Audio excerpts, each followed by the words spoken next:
Jangan lupa subscribe YouTube channel Metro TV News dan jangan lupa nyalakan notifikasinya. Pemirsa Komisi 9 DPR RI meminta pemerintah mengkaji ulang wacana pencairan tunjangan hari raya tahun 2021 yang bisa dilakukan secara dicicil karena dikhawatirkan akan berdampak pada penurunan daya beli masyarakat. Sementara itu pemerintah melalui Kementerian Ketenagakerjaan saat ini masih menggodok aturan tentang tunjangan hari raya untuk tahun 2021 berdasarkan masukan dari Dewan Pengupahan Nasional dan Forum Tripartit. 3 pekan menjelang bulan Ramadan, isu adanya rencana pembayaran tunjangan hari raya bagi para pekerja secara dicicil mencuat. Anggota Komisi 9 DPR Kurniasih Mufidayati mengatakan, pemerintah khususnya Kementerian Ketenagakerjaan harus memperhatikan kebijakan yang lebih berpihak pada pekerja saat merumuskan kebijakan THR tahun 2021. Komisi 9 DPR menegaskan dengan berbagai stimulus yang diberikan harusnya perusahaan bisa memenuhi hak dari para pekerja. Pasalnya wacana pembayaran THR secara dicicil dikhawatirkan akan berdampak pada ekonomi nasional, terutama terkait penurunan daya beli masyarakat. Bahkan kalau nanti dicicil, ini daya beli masyarakat di bulan puasa dan lebaran akan menurun. Kan jumlah tenaga kerja Indonesia kan banyak. Ya kalau stimulusnya untuk berbelanja itu kurang kan otomatis daya belinya akan menurun dan ini akan berdampak lagi terhadap ekonomi. Justru harus diberikan stimulus THR dibayarkan kepada tenaga kerja Indonesia sehingga daya beli rakyat juga meningkat, mudah-mudahan bisa mendorong juga pertumbuhan ekonomi. Senada dengan DPR,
Dan kontra kita diskusikan bersama mitra kerja Kemenaker yakni Ketua Komisi 9 DPR Feli Estelita Runtuwene. Ibu Feli, selamat siang. Selamat siang, Metro TV, pemirsa. Ya, ini sudah dibahas ya Bu ya dengan Kemenaker. Apa masukan DPR terhadap wacana THR bisa dicicil ini Bu Feli? Ya, kalau Komisi 9 tentunya inginnya mengacu kepada Peraturan Pemerintah Nomor 36 Tahun 2021.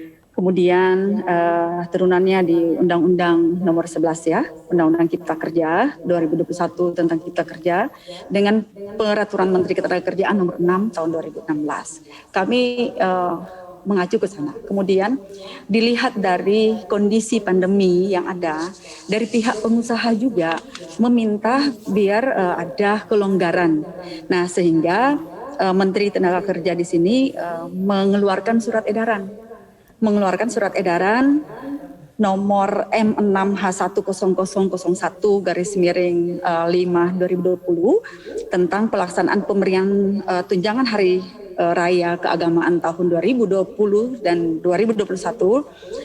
Di sini edarannya bahwa dalam hal perusahaan tidak mampu membayar THR secara penuh pada waktu ditentukan, maka bisa dibuat satu kesepakatan antara pekerja dengan pihak perusahaan. Nah, kesepakatan ini kalau ada kesepakatan ini harus dilaporkan kepada Dinas Tenaga Kerja. Ini yang diedarkan surat edaran yang diberikan oleh Menteri Tenaga Kerja. Jadi kita diminta bahwa dari pihak perusahaan minta kepada Menteri agar ada kelonggaran dan Menteri mengeluarkan surat edaran. Nah, kalau bicara surat edaran kita tahu surat edaran ini kan tidak mengikat ya, Mas Iqbal. Jadi itu yang dibuat diperbolehkan Menteri untuk Tenaga Kerja. dicicil, tapi didahului dengan dialog begitu ya Bu ya, antara pihak perusahaan dengan pekerja. Iya. Tapi syaratnya harus Iya. dilaporkan ke Dinas Tenaga Kerja. Kepada Dinas Tenaga Kerja setempat. Jadi itu yang diberikan oleh Menteri Tenaga Kerja, surat edaran itu. Nah, surat edaran seperti yang saya sampaikan tadi, surat edaran ini tidak mengikat. Oke, Jadi ini Bu cuma Feli. dilihat dari perusahaan-perusahaan yang memang ketidakmampuan memang di masa pandemi banyak sekali yang mempengaruhi, bahkan bagaimana mereka bisa mempertahankan tenaga kerja itu tetap bekerja, bahkan ada yang sudah memberikan satu kebijakan mungkin separuh masuk separuh tidak dan lain sebagainya. Mungkin dasar itu yang mereka sampaikan kepada Menteri Tenaga Kerja agar ada keringanan. Ada Menteri prioritas surat tidak Ibu? edaran. Maksudnya untuk misalnya sektor-sektor khusus misalnya yang sampai saat ini belum bangkit baru boleh mencicil atau bagaimana? Ada tidak prioritas seperti itu? Tidak ada prioritas seperti itu. Tidak ada prioritas khusus yang disampaikan melalui surat edaran ini. Karena surat edaran ini cuma disampaikan minta surat kesepakatan antara pekerja dengan tidak ada. Jadi kami juga berharap kepada perusahaan-perusahaan yang ada jangan sampai menggunakan surat edaran. Semua perusahaan menggunakan surat edaran. Di sini kan surat edaran ini hanya diberikan kepada perusahaan yang ketidakmampuan untuk membayar secara penuh. Ya, membayar secara penuh, tidak mampuan membayar secara penuh, dan diberikan kelonggaran untuk bagaimana dia bisa mencicil.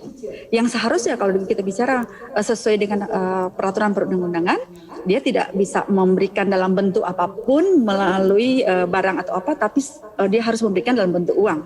Di -7 dia harus berikan uang sesuai dengan perhitungan yang sudah tercantum dalam peraturan itu.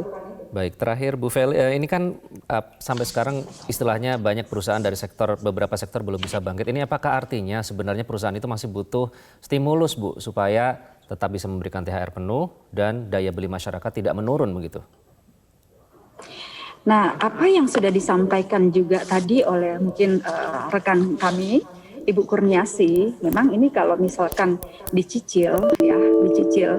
Tadi yang disampaikan oleh Ibu Kurniasi bahwa dikhawatirkan ini daya beli masyarakat ini tidak akan menurun dan tidak menopang ya perekonomian kita ya kalau sampai diberikan oleh perusahaan untuk menyicil. Tadi sudah disampaikan oleh Ibu Kurnia. Jadi kita berharap kalau yang memang perusahaan mampu dibayarkanlah secara penuh supaya di masa pandemi ini yang memang ekonomi kita lagi tidak stabil. Kalau kita berikan itu ada daya beli dan ekonomi, ya kita berharap tentunya lebih baik ke depan. Baik, Ibu Feli terima kasih ya sudah bergabung dengan Metro Siang.